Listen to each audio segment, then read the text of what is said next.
ici dans les locaux de la Maison des Sources, l'ancien couvent des Capucins. Il fait très beau, c'est très joli. Il y a des arbres, c'est le printemps et on est dans le lieu de vie des invités. Donc un lieu dont j'avais rêvé depuis longtemps, depuis que j'ai débarqué à l'hôpital psychiatrique, je l'interne en 70 et où je venais là parce que j'avais vraiment envie de m'occuper, entre guillemets, des personnes dites malades psychiques. Et je faisais mon internat en psychiatrie, donc à Neuvillars. Et là, j'ai débarqué dans un endroit qui n'était pas du tout un lieu de vie, mais qui était un endroit fermé. J'ai dit, je vais faire un lieu de vie. Ça correspondait vraiment à mes valeurs, à mon désir, à ma façon d'être devant les choses et les gens. Créer un lieu de vie où on pourrait vivre avec des personnes au lieu de les exclure à l'hôpital psychiatrique, et créer d'autres relations, les aider à apporter toutes leurs qualités, leurs potentialités, les développer et les apporter aux autres pour qu'on profite de leur richesse et qu'eux aussi ils profitent de nous, de ce qu'est la société et qu'ils aient une vie normale, la plus normale possible. Donc je n'ai eu de cesse que de réaliser ce lieu. Mais bon, toute seule, c'est difficile. J'étais donc devenue psychiatre, je me suis installée en libéral pour voir un petit peu comment on pouvait faire. Et en fait, à ce moment-là, j'ai rencontré Jean, et puis je lui ai parlé de mon projet. Et c'est grâce à lui qu'on a pu faire le projet de la Maison des Sources et racheter le couvent des Capucins, là où on est aujourd'hui. Et on est arrivé en 99. La résidence, on l'a ouverte en 2000, le 1er avril 2000. D'ailleurs, c'était des valeurs humaines, citoyennes, on peut dire, puisqu'on fait de la psychiatrie citoyenne. Et ça recouvre vraiment des valeurs de liberté, égalité, fraternité et solidarité, qui est devenu le concept des invités au festin. La charité nous unira, que pas un de nous ne tremble, la fraternité viendra.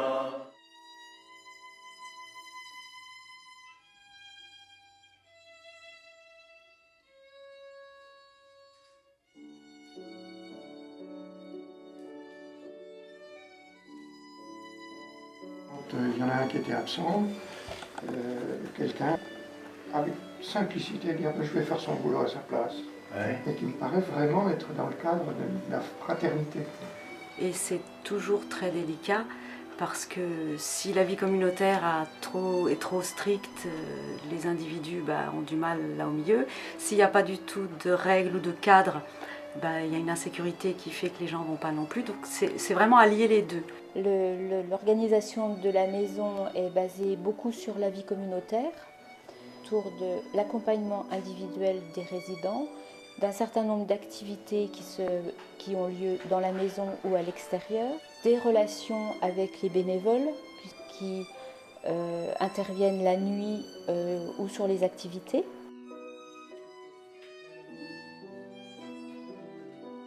Vous choisissez nos recettes pour les repas du mercredi soir. En fonction des prix, parce qu'on est censé tenir un budget. Et puis c'est en fonction aussi de ce qu'ils aiment. Combien de temps vous faites ça? Depuis une quinzaine d'années.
On est d'abord libre avec soi-même déjà. Hein. Moi, j'étais pas libre avec moi-même, j'avais des ennuis, des difficultés.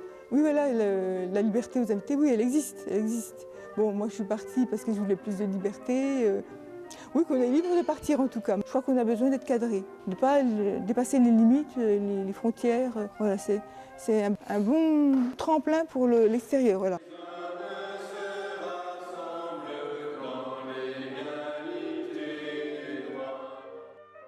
Alors, on a travaillé pendant presque 3 ans sur le Petit Prince. Moi déjà, ce qui m'a surpris, c'est la ténacité des participants de l'atelier théâtre. Je me réveille à peine. Je vous demande pardon. Je suis encore toute décoiffée. L'atelier dessert, ça me plaît. Je travaille dans une bonne ambiance, c'est très bien. Je m'entends bien avec mes camarades. J'étais agréablement surprise par l'esprit. C'est l'esprit qui m'a intéressée. Tout le monde était là et je ne savais même pas qui étaient les résidents, c'est-à-dire entre guillemets les malades, et les bénévoles et les gens qui étaient de l'extérieur. J'arrivais pas à me rendre compte parce que vraiment tout le monde était joyeux.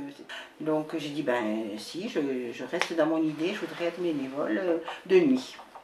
L'atelier de responsabilisation, c'est-à-dire qu'on sort les personnes d'un champ habituel dans lequel ils sont confinés, qui est le champ de la maladie, pour aller vers un autre champ, qui est le champ de la prise en compte de leurs capacités, qui est le champ de la valorisation personnelle, qui est le champ de l'apprentissage. On passe dans une autre dimension, et avec cette dimension-là, ça va commencer à les faire progresser.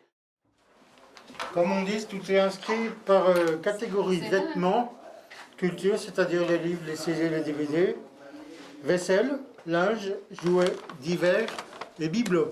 Ah. Voilà. Et tout à la fin, il y a marqué total. C'est bon? C'est bon. Ça, plus ça, plus ça, plus ça, ça va faire le total.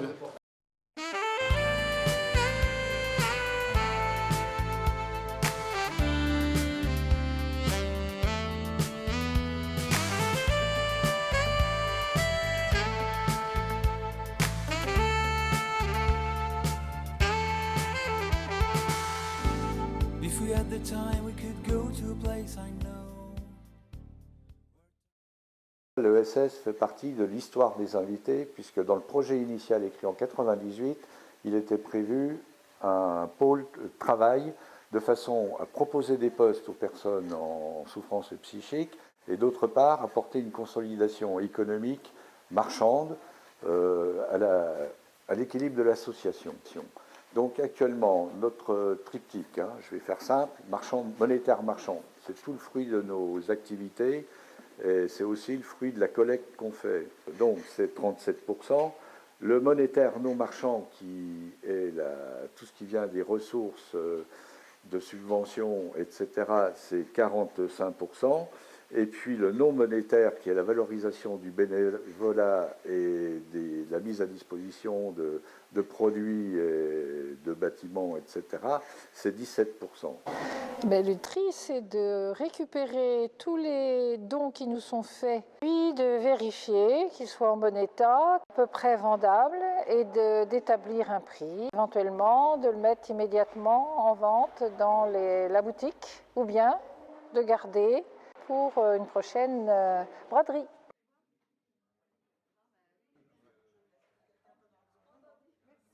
Bienvenue chez Philippe Compagnie, je suis Sophie Jeannot-Desmoureaux, la responsable du pôle économie sociale et solidaire, et je vais vous inviter à faire une petite visite de notre boutique porteuse de sens.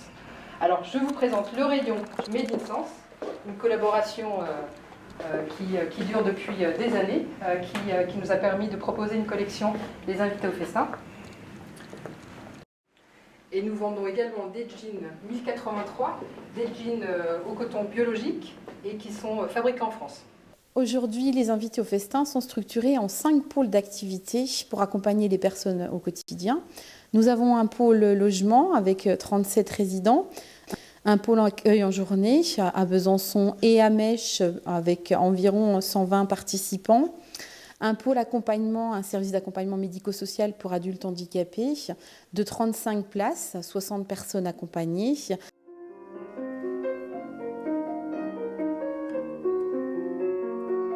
Un pôle l'économie sociale et solidaire avec une friperie solidaire et une boutique de vêtements neufs. Et puis enfin un pôle réseau international IAF. Donc aujourd'hui au total c'est une quarantaine de salariés dont 9 personnes en situation de handicap, une centaine de bénévoles pour le quotidien et pour la nuit. Tout ça, ça nous permet d'accompagner à peu près 150 personnes, même plus, voilà, sur toute l'année. Avant de venir aux invités au festin, ben, elle était un peu noire, hein. Je brassais du noir, j'étais 6 mois au village, j'étais pas bien, j'étais malade. Avant de venir aux invités au festin, ben, je vais mieux, je vois la vie mieux. Je me dis tiens, je vais aller aux invités au festin quand ça va pas bien. Je viens plus tôt le matin, je repars plus tard le soir. De passer d'un état de malheur à un état de bonheur. À l'époque, je prenais énormément de médicaments. C'était plus de la survie que de la vie, donc j'étais de ce côté de la boîte.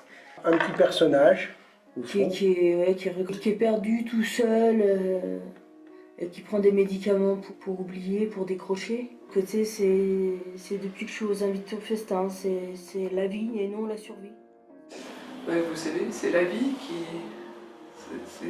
qui soigne, enfin, c'est-à-dire tous les moments où les personnes qui sont en souffrance peuvent être amenées à participer, à exercer leur talent, ça les soigne. D'avoir des gens à qui parler, c'est quand même une grande différence en maison relais par rapport à un appartement personnel d'où vous ne sortez pas, où vous rencontrez personne. C'est tout ce qu'il y a de vivant dans la maison relais qui soigne tout le monde, qui nous soigne nous aussi.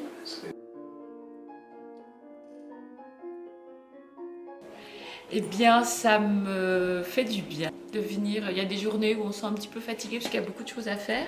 Et puis on arrive à trouver de l'énergie en regardant les participants, en les écoutant, en partageant avec les uns les autres. Magnifique. C'est magnifique. Ça fait quoi? Du bien.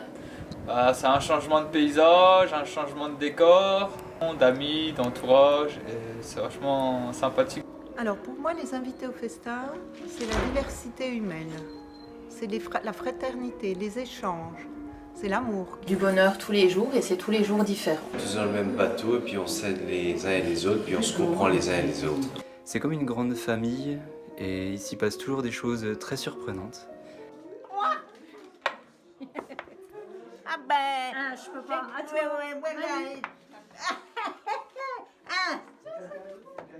Ah bah, 5, je peux pas. À toi. Mais moi, je vais faire 4, parce que, pof, 4. Et pour moi, c'est une expérience fort positive, parce que j'ai travaillé longtemps en EHPAD avant de venir ici. Et quand je partais de l'EHPAD et que je rentrais à la maison, ça m'arrivait souvent de pleurer en pensant à ce que j'avais vu. Alors qu'ici, quand je rentre le soir, je me sens joyeuse et fière de ce qui a été réalisé au SAMSA dans tout ce travail de groupe entre tous mes collègues. Les échanges sont riches, passionnants et le fait que la psychiatrie ne soit pas stigmatisée, qu'on essaye de vivre avec les personnes telles qu'elles sont, avec toutes leurs ressources, c'est quelque chose qui a beaucoup de valeur, compte énormément. Et en fait, je propose des activités artistiques de toutes sortes. Les gens qui viennent dans les ateliers festins, c'est rencontrer l'autre. Ce sont des gens qui sont en recherche d'un mieux-être.